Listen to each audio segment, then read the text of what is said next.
ወጣቶች አሁንም ታስረው የሚገኙ ሲሆን 3 በ4 በሆነች ጠባብ ክፍል ከ40 በላይ ወጣቶች ተፋፍገው እንደሚያድሩ ለማወቅ ተችሏል። በትናንትናው ዕለት በባህር ዳር 9ኛ ፖሊስ ጣቢያ በርካታ የጢስ አባይ ወጣቶች በጅምላ ታፍሰው ታስረዋል።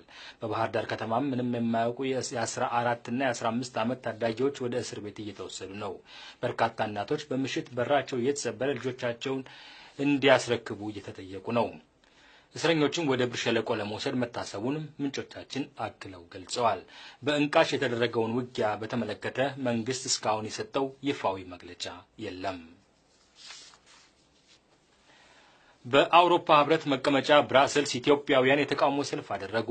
ደረጃ ሀብተወልድ በስፍራው ተገኝቶ የሚከተለውን ዘገባ አጠናክሮ ልኳል። በቤልጂየም መዲና በብራሰልስ የአውሮፓ ህብረት ጽሕፈት ቤት ፊት ለፊት በርካታ ኢትዮጵያውያን በመገኘት የተቃውሞ ሰልፍ እያካሄዱ ነው። በሪዮ ኦሎምፒክ ባለድል በጀግናው አትሌት ፈይሳ ሌሊሳ በተመራው በዚህ ሰልፍ ላይ የተገኙ በርካታ የተቃውሞ ሰልፈኞች ምዕራባውያኑ ለገዳዩ የኢትዮጵያ መንግስት የሚያደርጉትን ድጋፍ እንዲያቆሙ እየጠየቁ ነው። ሰልፈኞቹ እያሰሟቸው ካሉት መፈክሮች መካከል ነጻነት ለኦሮሞ ህዝብ፣ ነጻነት ለአማራ ህዝብ፣ ነጻነት ለጋምቤላ ህዝብ፣ ነጻነት ለኮንሶ ህዝብ፣ ነጻነት ለኢትዮጵያ የሚሉት ይገኙበታል። ህዝባችን የጀመረው የነጻነት ትግል ባፈና ህግና በኃይል አይቀለበስም የሚሉት እነዚህ ሰልፈኞች አስቸኳይ ጊዜ አዋጁ በአስቸኳይ እንዲነሳና የፖለቲካና የህሊና እስረኞቹ እንዲፈቱ በስም ድረስ እየጠቀሱ ጠይቀዋል። በሰልፉ ላይ የክብር እንግዳ ሆኖ የተገኘው አትሌት ፈይሳ ሌሊሳ ባደረገው ንግግር እስካሁን የህዝባችንን ድምጽ ለማሰማት እያደረጋችሁት ያለውን ጥረት አውቃለሁ፣ አደንቃለሁ። እኔም እዚህ የተገኘሁት የድርሻዬን ልወጣ ነው። በነጻነት ትግላችሁ ከጎናችሁ ስለሆንኩ በርቱ ብሏል። የአትሌት ፈይሳ ንግግር ተከትሎም በህወሓት አገዛዝ ለተገደሉ ሰማዕታት የሻማ ማብራት ስነ ስርዓት ተካሂዷል። በክብር እንግዳው በአትሌት ፈይሳ አማካይነት ማለት ነው። ዶክተር በቀለ በኔዘርላንድ የኦሮሞ ማህበረሰብ ሊቀመንበር በበኩላቸው ሰዎች በየጊዜው እየተገደሉ ነው፣ እየሞትን ያለነው በመነጣጠላችን ነው። ሁላችንም አንድ ሆነን ብንቆም አገዛዙን እናስወግዳለን። ስለዚህ ከተለያዩ ሀገር እዚህ የመጣችሁ ሁሉ በአገር ቤት ወያኔ እየደረሰ ያለውን ጥቃት ለማስወገድ በአንድነት መቆም እንዳለብን ልታስቡበት ይገባል። ልጃችን ፈይሳ እዚህ ተገኝቶ ድምጻችንን ለዓለም አቀፉ ማህበረሰብ በማሰማቱ ኮርተንበታል ብለዋል። ሌላው በሰልፉ ላይ ንግግር ያደረገው የአፋር ሰብአዊ መብቶች ሊቀመንበር አቶ ገአስ ነው። አቶ ገአስ በዚህ ባደረገው ንግግር ለዚህ ጥቃት እየተጋለጥን ያለነው ሁላችንም ተለያይተን በመሄዳችን ነው። ሁላችንም አፋሩም፣ ኦሮሞም፣ አማራውም፣ ጋምቤላውም፣ ኮንሶም ሁላችንም በአንድ ላይ ቆመን ለአንድ ኢትዮጵያ ለአንድ ሀገራችን ከታገልን በጫንቃችን ላይ የተቀመጠውን አገዛዝ እናስወግደዋለን። ስለዚህ በአንድነት ለመስራት ሁላችንም ጠንክረን እንነሳ በማለት ሰልፈኛውን አሳስበዋል።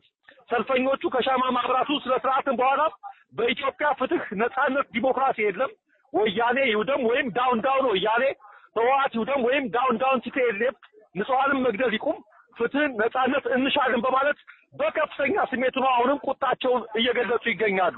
ከአውሮፓ ህብረት ጽሕፈት ቤት ፊት ለፊት እየተካሄደ ካለው ሰልፍ ለተጠናከረው ዘገባ ደረጃ ሀብተወልድ ነኝ። በመጨረሻም የተለያዩ ሀገራት ለአዲሱ የአሜሪካው ፕሬዝዳንት ዶናልድ ትራምፕ የእንኳን ደስ ያለዎት መልእክት ሲያስተላልፉ በበርካታ የአሜሪካ ከተሞች ደግሞ የፕሬዝዳንቱን መመረጥ የሚቃወሙ የተቃውሞ ሰልፎች እየተካሄዱ ነው። ፕሬዝዳንት ባራክ ኦባማም በስልጣን ሽግግሩ ሂደት ላይ ትኩረት አድርገው እንደሚሰሩ ተናግረዋል። ኃይሉ ማሞ ዘገባውን አጠናክሮታል። የዓለም የሙቀት መጨመር፣ የኒውክሌር ጦር መሳሪያ እሽቅድድም፣ የእንግሊዝ ከአውሮፓ ህብረት የመውጣት እንቅስቃሴና የዶናልድ ትራምፕ ለአሜሪካ ፕሬዝዳንትነት የመወዳደር ዘመቻ ወደፊት ዓለማችን ላይ የተደቀኑ ፈተናዎች ተብለው ገና ከጀምሮ እነዚህ ሁኔታዎች በትልቅ ስጋትነት በበርካታ ባለሙያዎችና ተንታኞች ዘንድ ሲገለጹ ነበር። ያኔ ታዲያ እንግሊዝ ከአውሮፓ ህብረት ድንገት ብትወጣ የሚል ስጋት እንጂ ይሆናል ብሎ ያሰበ ብዙም አልነበረም። ይሁን እንጂ የነ ቦሪስ ጆንሰን ካምፕ ባልተጠበቀ ሁኔታ አሸንፎ የእንግሊዙ ህዝበ ውሳኔ ታላቋን ብሪታንያ ከህብረቱ በመነጠል ሐሳብ ተጠናቀቀ። በአሜሪካ ሲደረግ በከረመው የፕሬዝዳንትነት ውድድርም ህገወጥ ያሏቸውን 11 ሚሊዮን ያህል ስደተኞችን ከሀገር ለማስወጣት አሜሪካን ከሜክሲኮ ጋር የሚያገናኘውን ድንበር በግንብ ለመዝጋት ወደ አሜሪካ የሚገቡ እስላሞችን ለመገደብና በሚሰጧቸው ሐሳቦች እንደ ፖለቲከኛ ሳይሆን እንደወረደ በመናገር የሚታወቁት የሪፐብሊካኑ እጩ ፕሬዝዳንታዊ ተወዳዳሪ በስጋት መልክ ከመታየት ባለፈ በእርግጥ 45ኛው የአሜሪካ ፕሬዝዳንት ሆነው ሊመረጡ ይችላሉ ተብሎም አልታሰበምም አልታለመምም ነበርም። ይልቁንም ምንም እንኳ የውጭ ጉዳይ ሚኒስትር በነበሩበት ወቅት እዚህም እዚያም በሚያደርጉት ጥንቃቄ የጎደለው የኢሜል አጠቃቀም የሀገሪቱን ሚስጥር አዝረክርከዋል ተብለው ቢጠለጠሉም ካላቸው ፖለቲካዊ ተሳትፎና ከጀርባቸውም ባሉት ባለቤታቸው ቢል ክሊንተን አማካይነት ፕሬዝዳንት ለመሆን ሂለሪ ክሊንተን እጅጉን የተሻለ ዕድል እንዳላቸው መጠበቅ ብቻ ሳይሆን በሰፊ ልዩነት እንደሚያሸንፉም ታምኖ ነበረ። የመጀመሪያዋ የአሜሪካ ሴት ፕሬዝዳንት እንደሚሆኑም እርግጠኛ ተሆኖ ነበረ። ትናንት ማለዳ የተጠናቀቀው የአሜሪካ ምርጫ ግን ግምትና እርግጠኝነትን ሁሉ ገደል ከቶም በነውጠኝነት የሚታወቁትን ቱጃሮን ዶናልድ ትራምፕን ተመራጩ የአሜሪካ ፕሬዝዳንት ሲያስብል የወይዘሮ ሂለሪ ክሊንተንን የፖለቲካ ጉዞ የገታ ሆኗል። ዶናልድ ትራምፕ ማሸነፋቸው ከተገለጸ በኋላ ኮትሮ አይነት ነውጥ ሰከን ያለ በሚመስለው ንግግራቸው ወይዘሮ ሂለሪ ክሊንተን ላደረጉት ጠንካራ የምርጫ ፉክክርና ለአሜሪካ ላበረከቱት የረጅም ዓመት አገልግሎት አድናቆታቸውን ቸረዋል። የሪፐብሊካኑም የዲሞክራቱም የገለልተኞችም የሁሉም ፕሬዝዳንት ሆናለሁ ያሉት ዶናልድ ትራምፕ አሁን ሁላችንም ወደ አንድ ተሰባስበን የምንሰራበት ጊዜ ነው በማለት ለአሜሪካውያን የጋራ ጥሪ አድርገዋል።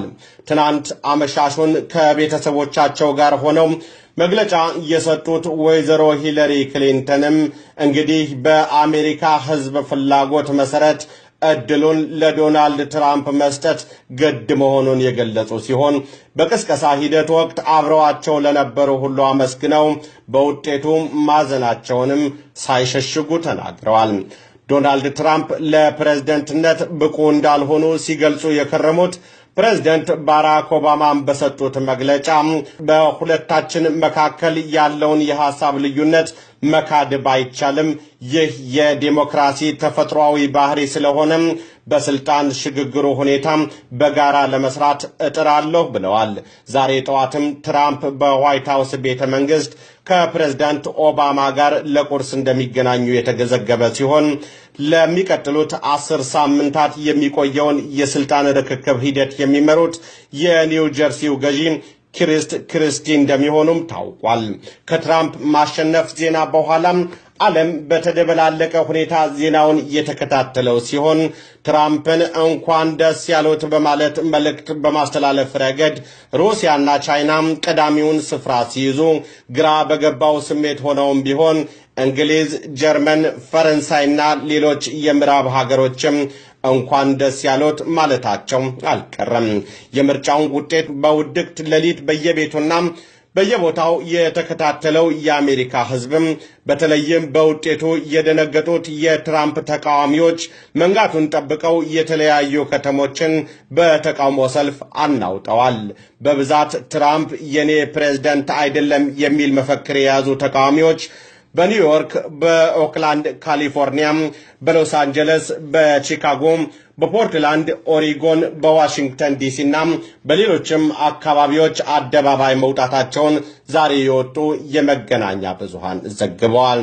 እንደ ፔንሲልቬኒያ፣ ኦሃዮና ሎስ አንጀለስ የመሳሰሉ ብርቱ ፉክክር የሚታዩባቸውን አካባቢዎች በብዛት በማሸነፍ 45ኛው የአሜሪካ ፕሬዝዳንት ለመሆን የሚያስችላቸውን ድምጽ ያገኙት የ70 ዓመቱ ቱጃር ዶናልድ ትራምፕ በመጪው ጃንዋሪ 20 በዓለ ሲመታቸው ተከናውኖ ኑሮአቸው ከቤተሰባቸው ጋር በዋይት ሃውስ ያደርጋሉ።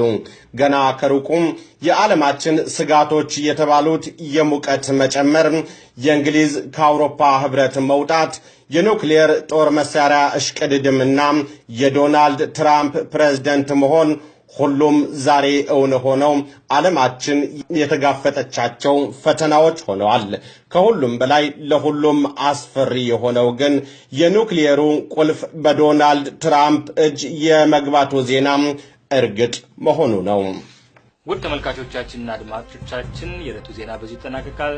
ሰላም።